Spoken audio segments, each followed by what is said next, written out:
വീട്ടിൽ ഒരു സാധനങ്ങളും കാണാതെ പോകുന്നതല്ലേ?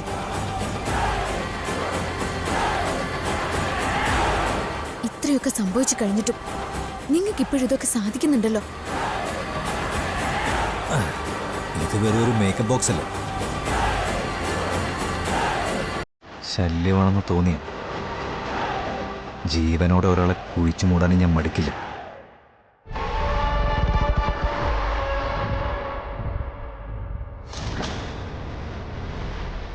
എൻ്റെ ഇഷ്ടം. എനിക്ക് ചുറ്റുമുള്ള കാര്യങ്ങളെല്ലാം എൻ്റെ ഇഷ്ടം പോലെ നടക്കാവൂ. അല്ലെങ്കിൽ കൊന്ന് കുഴിച്ചു മൂടി ഞാൻ. ദാ അതുപോലെ.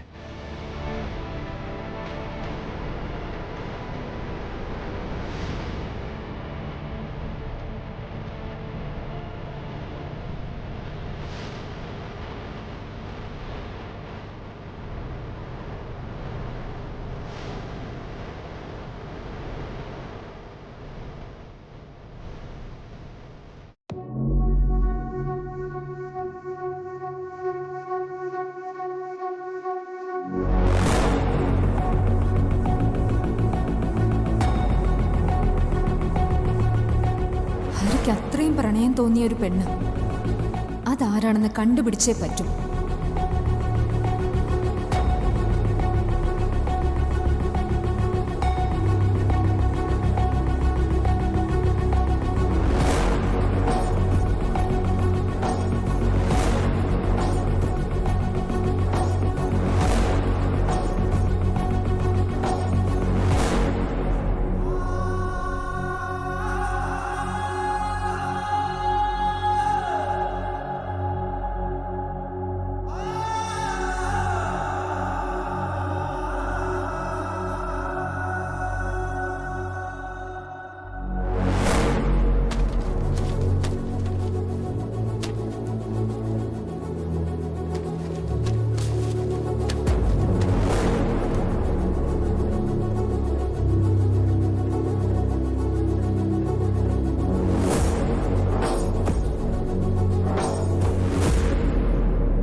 മണ്ണിന് വേണ്ടിയുള്ള യുദ്ധം അത് എന്നെക്കുറിച്ച് തന്നെയാണ്.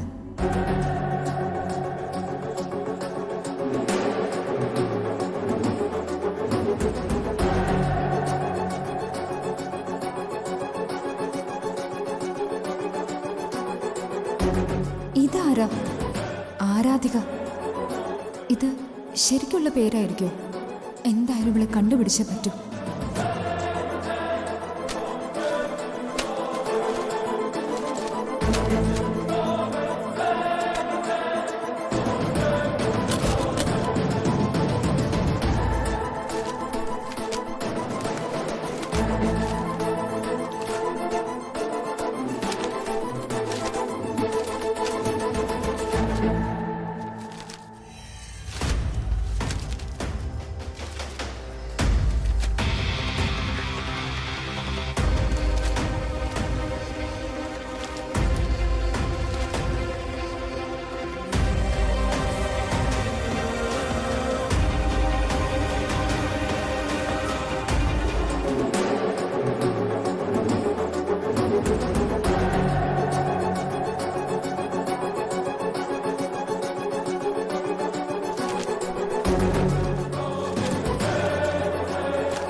പ്രണയം എത്ര തീവ്രമാണെന്ന് പറഞ്ഞാലും അത് ഇടങ്കാലുകൊണ്ട് തട്ടിക്കളയാൻ എനിക്ക് പറ്റും.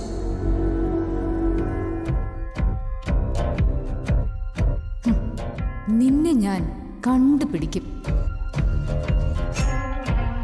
ഹരിയെ സ്വന്തമാക്കാൻ വേണ്ടി നിന്നെ കൊല്ലേണ്ടി വന്ന അതും ഞാൻ ചെയ്യും.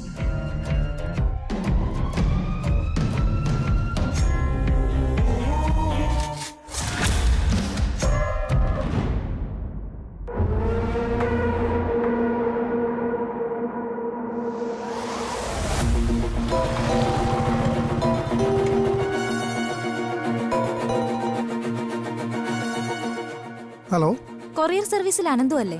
അതെ. എനിക്കൊരു കൊറിയർ ഉണ്ടായിരുന്നു. നിങ്ങളുടെ ഓഫീസിൽ വിളിച്ച് ചോദിച്ചപ്പോ നിങ്ങൾ കുറെ മുമ്പേ അതുമായിട്ട് പോകുന്നു അറിഞ്ഞു. എന്താ ഇതുവരെ എത്തിക്കാത്തെ? സോറി മാം, അഡ്രസ് ഒന്ന് പറയാമോ? എന്റെ പേര് ജ്യോതി, ഹൗസ് നമ്പർ 56, സൗഹൃദ റെസിഡൻസ് അസോസിയേഷൻ. അയ്യോ, ഞാൻ അവിടെ വന്നിരുന്നല്ലോ. എന്നിട്ട് ഇവിടെ ആളില്ലായിരുന്നെന്ന് കള്ളം പറയണ്ട, ഇവിടെ എല്ലാരും ഉണ്ടായിരുന്നല്ലോ. മാം, ഞാനവിടെ വന്നിരുന്നു, കൊറിയർ കൊടുക്കുകയും ചെയ്തു. ആരുടെ കയ്യില്? ഒപ്പിട്ട് വാങ്ങിച്ചതൊരു ജീവൻ എന്ന് പറഞ്ഞ ഒരാളാണ്. എന്താ പറ്റിയ മാഡം? ഒന്നുമില്ല, ഞാനൊന്ന് തിരക്കിയിട്ട് തിരിച്ചു വിളിക്കാം. ആ ശരി മാഡം.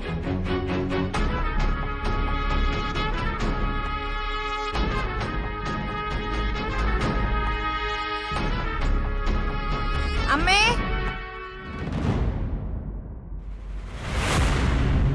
അമ്മേ. ശരവണ, ഇവിടെ ആരെങ്കിലും ഒരു കൊറിയർ കൊണ്ടുവന്നോ?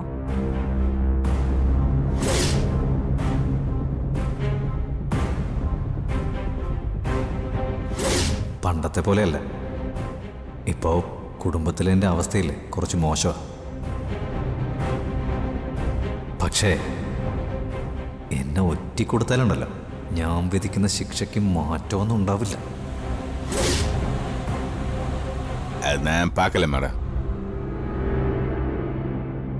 എന്താ അമ്മേ, എനിക്കൊരു കൊറിയർ ഉണ്ടായിരുന്നു. അവരത് ഇവിടെ കൊണ്ടുവരികയും ചെയ്തു. ഏട്ടനത് ഒപ്പിട്ട് വാങ്ങിച്ചു. ഇതുവരെ എന്റെ കയ്യിൽ വന്നിട്ടില്ല. അത് വാങ്ങി വെച്ചിട്ടുണ്ടെങ്കിൽ അത് അവനോട് ചോദിച്ചാ പോരെ? ഞാനിപ്പോ അമ്മയെ വിളിച്ചത് എന്തിനാണെന്നറിയാവോ? ഇതിപ്പോ 3ഓ 4ഓ തവണയായി എനിക്ക് വരുന്ന പാഴ്സലുകള് അതേപോലെ കാണാതാവുന്നത്.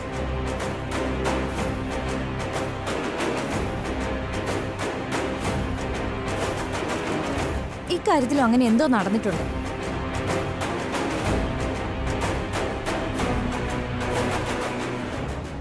ജ്യോതിക്കൊരു കൊറിയർ വന്നിരുന്നോ? നീ അത് ഒപ്പിട്ട് വാങ്ങിച്ചോ? അല്ല, ഇവനത് ഒപ്പിട്ട് മേടിച്ചായിരുന്നല്ലോ, ഞാൻ കണ്ടതല്ലേ. ഞാനപ്പോ ഒരു ഫോൺ കോളിലായിരുന്നു. ഡാടാ, അതങ്ങ് എടുത്തു കൊടുക്കടാ. ഏട്ടനത് എവിടെയാ വെച്ചിരിക്കുന്നത്? മുറിയിലാണോ? ആ, ഞാൻ തന്നെ അത് മേടിച്ച. ഞാനും അത് ആലോചിക്കുന്നു, ആ സാധനം മേടിച്ചിട്ട് എവിടെ വെച്ചു എന്നുള്ളത്. എവിടെയാണെന്നൊരു പിടിയും കിട്ടുന്നില്ല. അല്ല, അതെന്താ നിനക്കിത്ര മറവി? കുറച്ചു മുൻപേ സംഭവിച്ച കാര്യമല്ലേ? അതല്ല, അത്രയും മറവിയുള്ള ഒരാളാണെങ്കിൽ അത് വന്ന നിമിഷം എന്താ ഇവളെ ഏൽപ്പിക്കാതിരുന്നത്?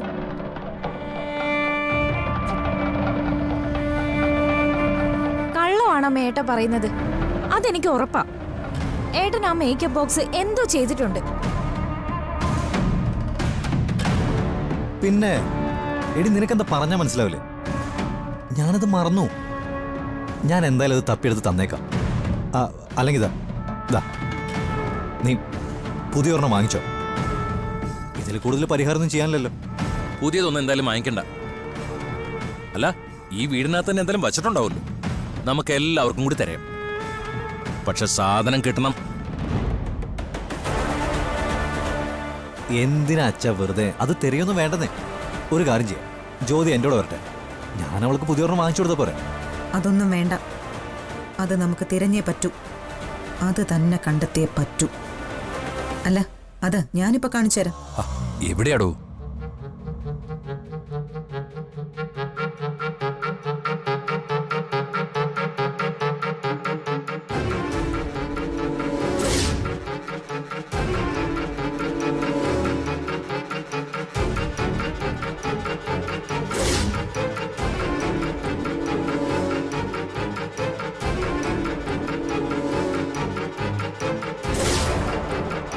രഘുവേട്ട, ചില വീടുകളിൽ ഈ കുട്ടിച്ചാത്തൻ കളിയെക്കുറിച്ചൊക്കെ കേട്ടിട്ടില്ലേ? സാധനങ്ങൾ വെച്ചിടത്ത് കാണാതിരിക്കുക, പരസ്പരം മാറ്റിവെക്കുക. നമ്മുടെ വീട്ടിൽ ഈ കുട്ടിച്ചാത്തൻ കളി തുടങ്ങിയിട്ട് കുറച്ചു നാളുകളായി. അതിന്നത്തോടെ തീരണം. നിങ്ങൾ വാ, നടക്കടാ. അമ്മേ, ഇനി ഇവിടെ ഒരു കാര്യത്തിനും ആരും തടസ്സം പറയാൻ പാടില്ല. ജ്യോതിയുടെ മേക്കപ്പ് ബോക്സ് ഞാൻ കണ്ടെത്തി തരും.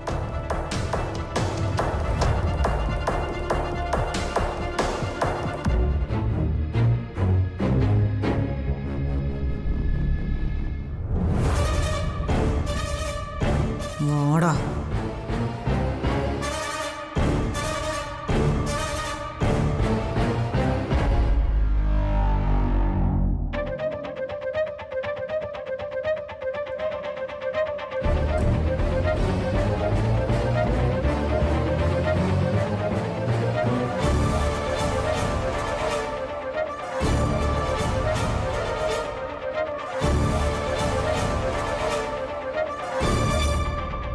ശരവണ, എന്നമാ അവിടെ കുഴിക്ക്.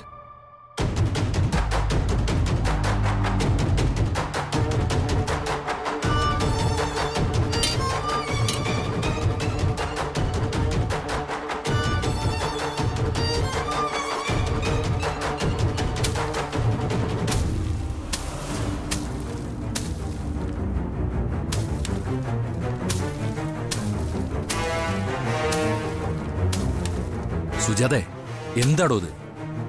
ശരവണൻ അവിടെ കുഴിക്കട്ടെ. ഉണ്ടോ ഇല്ലയോ എന്ന് നമുക്ക് നോക്കാം.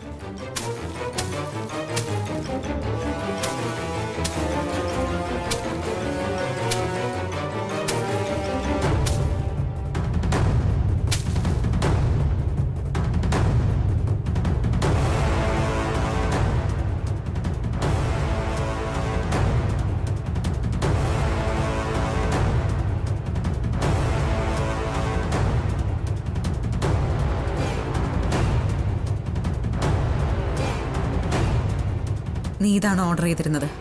അതെ, ഞാൻ ഇത് തന്നെ ഓർഡർ ചെയ്തത്.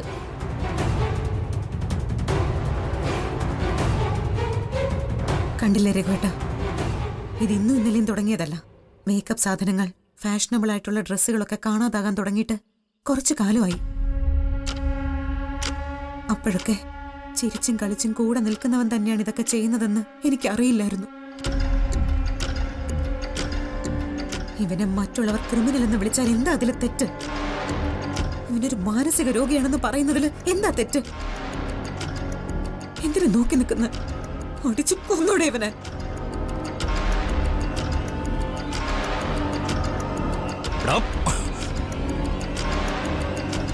എടാ, എന്താടാ നിനക്ക്? എന്താ നിന്റെ മനസ്സിലെ പ്രശ്നം? എന്തിനാടാ നീ ഇതൊക്കെ ചെയ്യുന്നത്? അച്ഛാ, അത്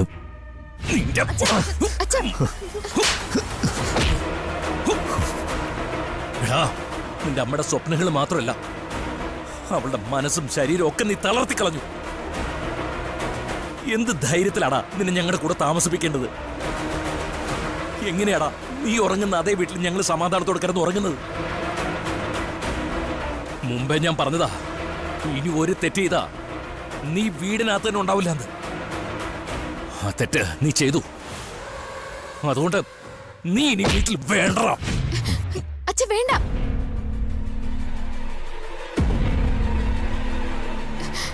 ജീവ സ്വന്തം ഇഷ്ടത്തിനല്ല അത് എടുത്തു മാറ്റിയത്.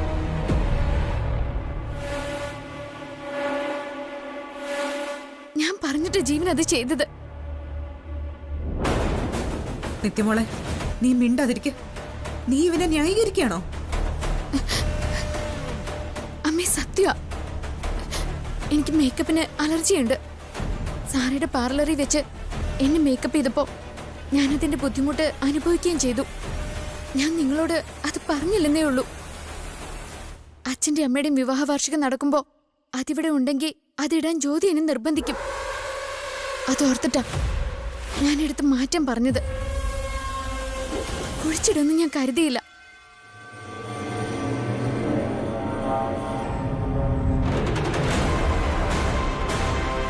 ഇപ്പൊ എങ്ങനെയുണ്ട്?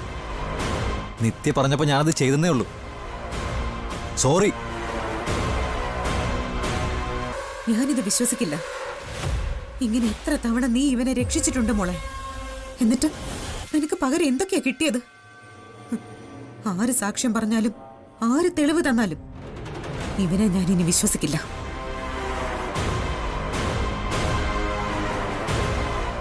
എടാ,